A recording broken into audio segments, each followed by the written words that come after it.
Hello everyone, আজকে আমরা যে কমান্ডটি শিখব সেটি হচ্ছে লেয়ার আইসোলেট অ্যান্ড আনআইসোলেট। তো লেয়ার আইসোলেট এবং আনআইসোলেটের মাধ্যমে আমরা যে কোনো ড্রয়িং অথবা প্ল্যানের মধ্য থেকে একটি নির্দিষ্ট লেয়ারকে আলাদা করতে পারি। কিভাবে? আমরা একটি কমান্ড ইউজ করব, সেটা হচ্ছে লে আইসো। এন্টার প্রেস করব, দেন আমরা যে লেয়ারটাকে আইসোলেট করতে চাচ্ছি সেই লেয়ারটাকে সিলেক্ট করব এবং এন্টার প্রেস করব। লক্ষ্য করুন, আমাদের কলামের লেয়ার ব্যতীত সকল লেয়ার এখন লক হয়ে গেছে। আপনাদের বেলায় সেটা হাইড হয়েও থাকতে পারে, বিষয়টা একই। আমরা এখন এই সম্পূর্ণ ড্রয়িংটাকে সিলেক্ট করলে শুধুমাত্র আমাদের কলামগুলো সিলেক্ট হচ্ছে, কারণ আমাদের কলামগুলো কলামের লেয়ারে দেওয়া ছিল। ওকে, সিলেক্ট করলাম।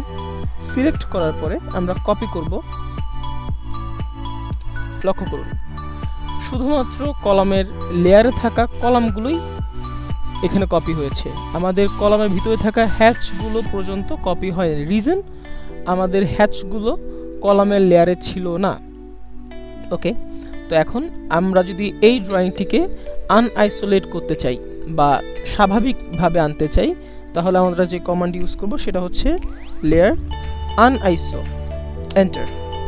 এই দেখুন, আমরা সাকসেসফুলি এই সম্পূর্ণ ড্রয়িং থেকে এতগুলো লেয়ারের মধ্য থেকে শুধুমাত্র কলামের লেয়ারটাকে আলাদা করতে সক্ষম হয়েছি।